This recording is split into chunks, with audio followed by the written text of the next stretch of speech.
Tuhan bersamamu.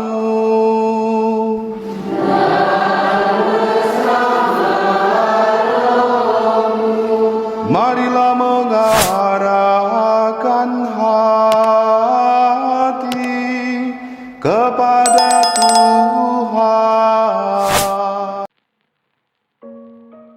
Halo sahabat Katekes Santai semuanya. Pernah dengar kata novena? Mungkin ada yang langsung bilang, oh iya, doa yang 9 hari itu kan?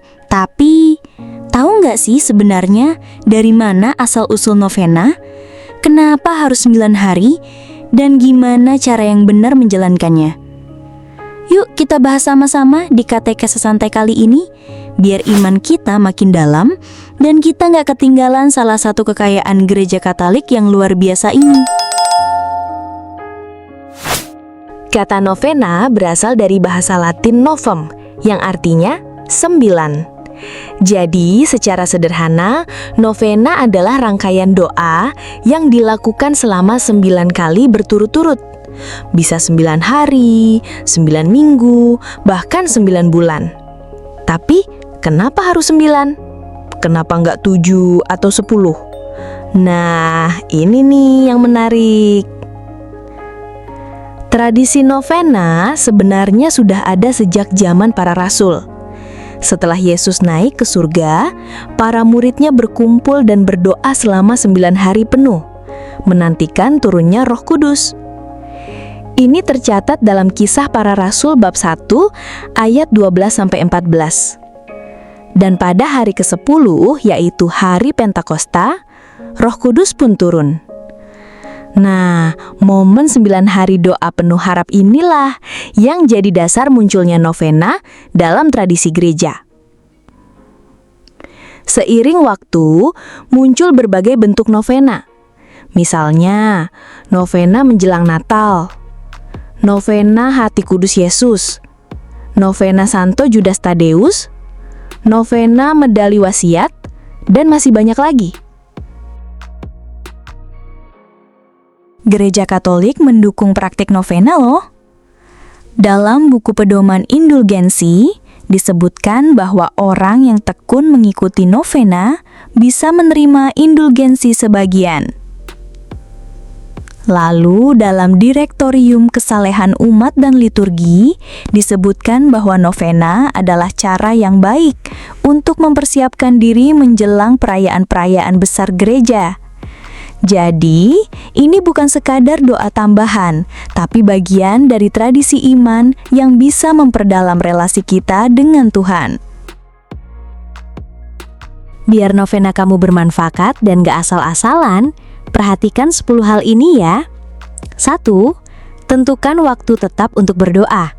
Misalnya, setiap malam jam 8. 2. Ikuti teks dan petunjuk novena. Jangan dikurangi atau ditambahi sesuka hati. 3. Selesaikan doanya setiap hari selama 9 hari penuh. Konsisten itu kunci. 4. Niatkan dengan intensi yang sama dari hari pertama sampai ke-9. 5. Setelah selesai, bagikan doa itu ke orang lain, supaya makin banyak yang ikut mendoakan. 6. Kalau doamu terkabul, bersyukurlah. Bisa dengan misa syukur atau membantu sesama. 7. Jangan tumpuk-tumpuk novena. Satu dulu, selesaikan, baru lanjut yang lain. 8. Novena boleh digabung dengan doa devosi lain, seperti doa koronka atau rosario. 9. Jangan jadikan novena sebagai pusat iman. Ekaristi tetap yang utama. 10. Jangan menyalahgunakan novena untuk tujuan duniawi. Ingat, ini bukan mantra, tapi jalan berelasi dengan Tuhan. Berikut beberapa novena yang sering didoakan umat Katolik. Novena Hati Kudus Yesus, untuk mohon kelembutan hati dan kasih ilahi. Novena Tiga Salam Maria, doa sederhana tapi punya kekuatan besar. Novena Santo Judas Tadeus, pelindung perkara yang sulit dan mustahil. Novena Santo Antonius, buat yang kehilangan barang atau harapan. Novena Medali Wasiat, terkait dengan penampakan Maria kepada Santa Catarina Labore. Setiap novena punya tujuan dan maknanya masing-masing. Pilihlah sesuai kebutuhan rohani kamu. Melakukan novena bukan hanya soal doa dikabulkan atau tidak, tapi ini tentang melatih kesetiaan, membangun disiplin rohani, dan membuka hati pada kehendak Tuhan. Sama seperti para rasul yang menanti Roh Kudus, kita pun menantikan rahmat Tuhan sambil terus bertekun dalam doa.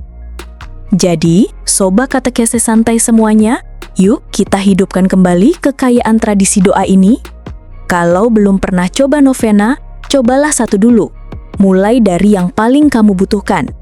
Dan ingat, doa bukan soal seberapa cepat dikabulkan, tapi seberapa besar kita membuka hati untuk percaya. Jangan lupa like video ini, share ke teman-temanmu, dan subscribe biar gak ketinggalan katekese santai lainnya.